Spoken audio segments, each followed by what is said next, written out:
The Newsday continues here on One News Now. I'm Pauline Verzosa. Mary Jane Veloso was given strict security in the Correctional Institute for Women in Mandaluyong. Authorities reveal that Veloso's recruiter is also being detained in the same prison. The Bureau of Corrections said they might transfer the former OFW's recruiter to another prison. We can choose Palawan or Davao, or we can move this person or staying here to another place. Veloso, her family, and various groups are calling for her clemency. Despite going back to the Philippines, Veloso is still considered as a criminal after she was convicted for drug charges in Indonesia. The Justice Department said it is up to President Bongbong Marcos if he will grant clemency to Veloso. Titignan din natin kung ano ba yung sistema niya doon, una. Pangalawa, ano ba yung naging conduct niya doon? Pangatlo, ano ba yung pwedeng matingnan na favorable? Anything is on the table nga di ba? Mary Jane Veloso's lawyer, attorney Edre Olalia, expressed optimism that President Bongbong Marcos will grant her an absolute pardon. Here's an excerpt from his interview on The Big Story. Which scenario is more likely to pan out for Mary Jane? Sige, ganito. Yung sa Australia, hindi naman tayo privy doon. And that's between Indonesia and Australia. So whatever agreement they concluded, it's between them. No? Okay. I heard about the Bali 9. In fact, two of those Bali 9 were executed in 2015. Correct. Which was the same time that Mary Jane would have been executed. No? So yung remaining 5 na yan na palaya. As far as the Philippines and Indonesia agreement is concerned, yun nga, very clear, no? Kahit sa agreement, sabi nga ng DOJ, papasa na namin ang responsibility sa inyo. Tapos na yung kaso sa amin. Kaya na kayo yan. It can range from rehabilitation, remission, or clemency. And we'll respect that.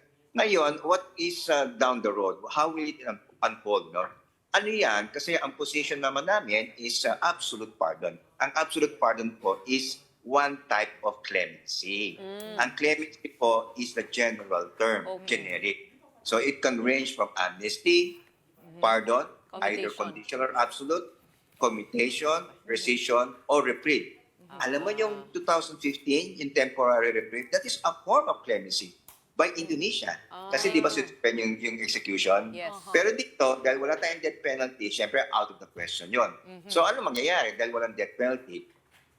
Excuse me. Ang susunod na ay yung tawag na life imprisonment or reclusion perpetua. Ngayon, ang pinupush natin, ang kinaklamor natin, ano naman siya, on humanitarian grounds, sa batayang makatao, and there are abundant reasons bakit siya mabigyan ng clemency, or clemency, ay absolute prerogative yan ng Chief Executive ng Pilipinas, yung Presidente. Okay. So, it will eclipse, so to speak, yung sentence niya sa Indonesia kasi nga naipasa na yung responsibility ng Indonesia sa Philippine Executive Branch. Okay, per attorney, how confident are you or optimistic na mag-grant nga itong clemency? I think yung Palace actually released a statement na medyo premature pa yan as of now.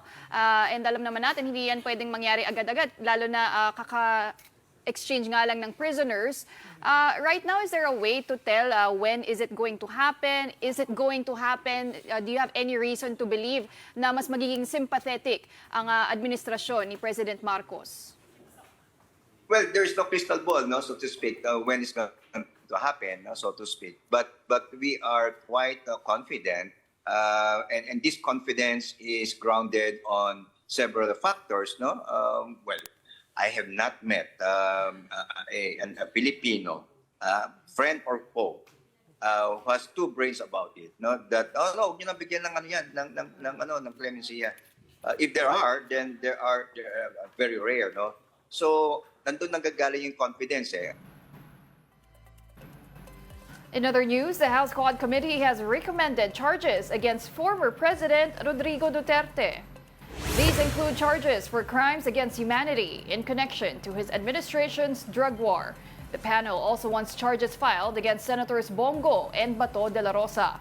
Members of the committee said it appeared that there was indeed a death squad involving Duterte and other officials. the most chilling revelations, Mr. Speaker, pertains to the extrajudicial killings that have scarred our nation's history.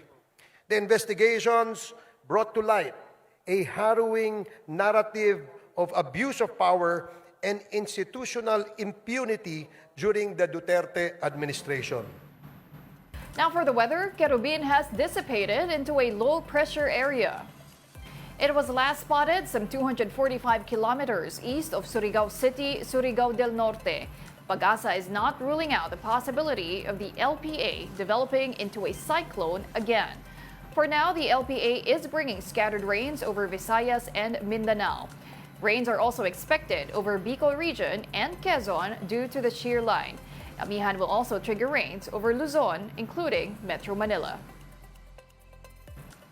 Political strategist Malu Tequia believes that President Bongbong Marcos may not have fully analyzed reports on the 2025 national budget.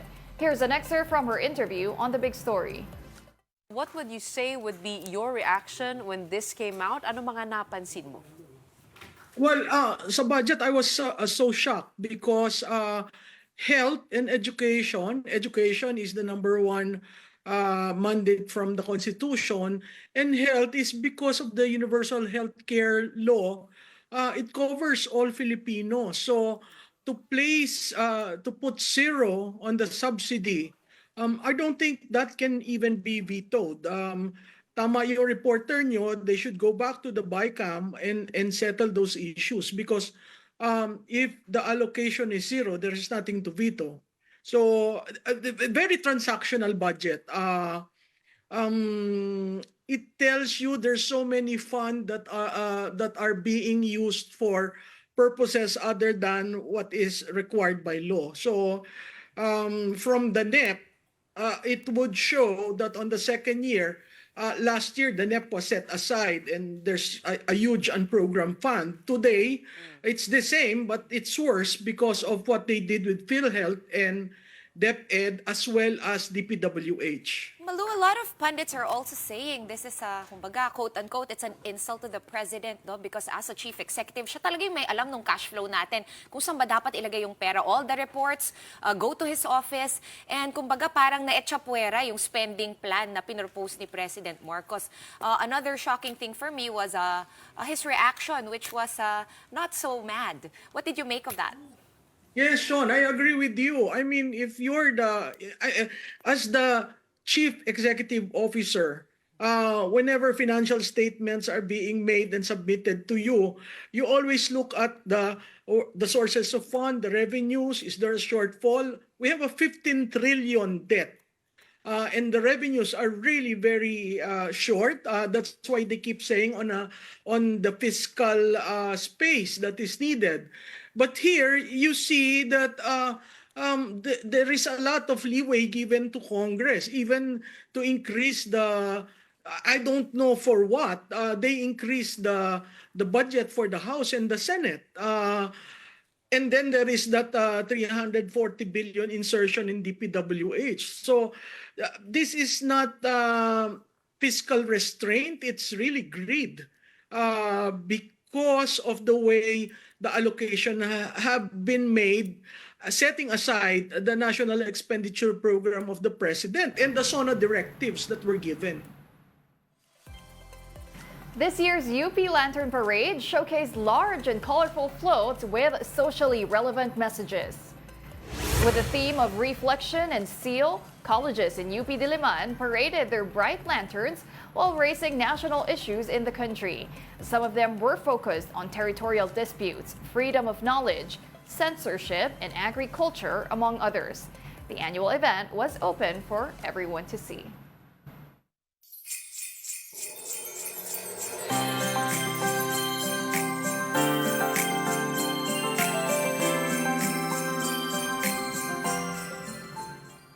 Samahan po ang buong MVP Group sa merriest celebration ngayong taon. Sabay-sabay po nating panoorin ang merryang vibes ng Pasko, the MVP Group Christmas Party. The second part of the Christmas special, directed by Mr. Johnny Manahan, comes to you on December 22. Now that's at 5:30 p.m. on TV5, Sari Sari, Buko, 1PH, with same-day catch-up sa RPTV. Kaya tara na, gawin nating merry ang vibes ng Pasko. You can also listen to the Merry ang Vibes ng Pasko theme on Spotify, Apple Music, YouTube Music, Meta, and Instagram Reels Music. And those are the top stories of the hour. I'm Pauline Verzosa. We are One News.